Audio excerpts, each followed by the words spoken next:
Hello everyone, welcome back. Today I'm making another one of my favorite dishes for you, and it's a very special chutney. This reminds me of summer holidays at my Dadima's place. Dadima, of course, is my father's mother, and she lived in Hyderabad. Every summer we'd go there, and amongst all the great food, she would make this wonderful tomato peanut chutney that is absolutely fabulous and goes with just about everything. So that's what I'm making for you today. Let's get started.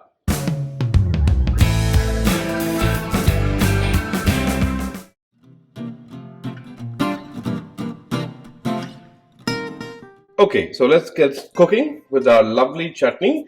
And by the way, this is a Maharashtrian dish. First step, I have some red chilli here. I want to break those up and drop them in oil. My oil is very hot, by the way.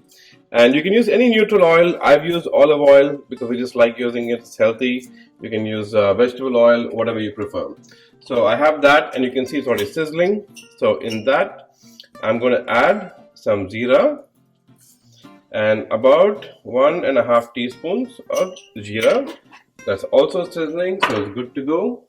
And we'll just stir that, make sure it all incorporates. And the reason you add red chilies first, and normally you add chilies in cold oil, the flavor sort of infuses. Whether it's cold, whether it's red or green, cold oil is always better. So it has more time to infuse. But if you don't have the time, you can just drop it in hot oil like I did today. So I'll give it a stir, make sure all my chili flavor gets into my oil, and I have plenty of oil here. So to this, what I'm going to do is I have some beautiful curry leaves from our own garden. I'm not going to add all. I'm going to save a few for the tempering of the tadka later. So add those. Those are ready and they're sizzling. Now I'm going to add my onions. All of the beauty of the dish is it's all going to go in a grinder. So you don't have to chop it finely. It's just an easy quick chop. Any shape, doesn't matter. It doesn't have to look good because it is going to look outstanding when it's done. We add tomatoes. I also have some garlic.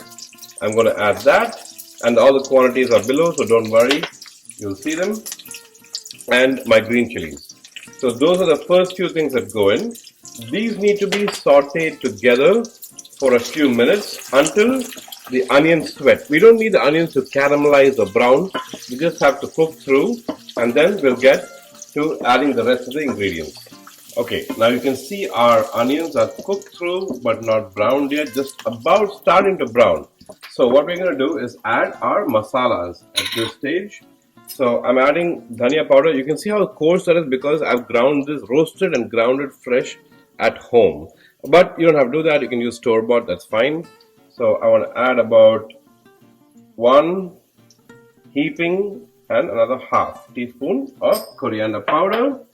I'm also going to add some red chili. What's a chutney if it's not spicy? So let's add some red chili powder, right? Although we've added 2 kinds of chilies already to it. So I'm going to add about a teaspoon of that and some haldi or turmeric. Turmeric has so many wonderful medicinal properties and flavor as well. So we want to use that. We use that just about in every Indian dish. And I'm also going to add a little bit of asafoetida or heeng now, and I'll add some later in my tempering of tadka too. So that's my masala for this, very simple. Obviously we need to add salt, we've not done that yet, and we will get to that after we add tomatoes, because if you add salt early, the tomatoes don't cook through well. And I've learned that over the years as a trick, so sharing that with you. We'll give that a quick toss, and now we add in our tomatoes, okay? So this is one of the key components of the chutney. So drop that in there, stir that, and we can also add our coriander, cilantro. Like I told you, most of these are stems. So when I drop it in, you will see that a lot of stems are in there. Let me show it to you. Close up right there. So drop that. The stems, we unfortunately we waste the stems and only use the leaves. But trust me, guys, the stems have so much flavor. Please don't waste them. This is good use of food, and also trying not to waste what nature gives us. So we have to let this cook through until the tomatoes are nice and soft. So now you can see our tomatoes are nice and cooked, and the way you test them is just push down on them and they should be nice and mushy.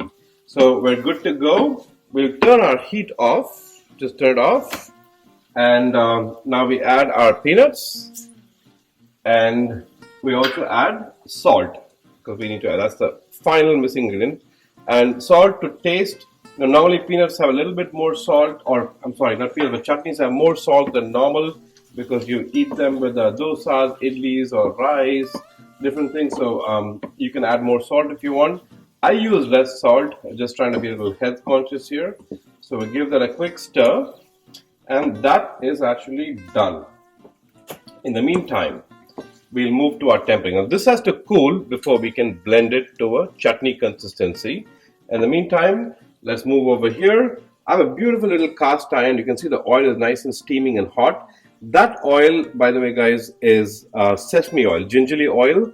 I like to use that, and if you don't have that, regular oil is fine. Ghee also works, but that oil is very, very hot.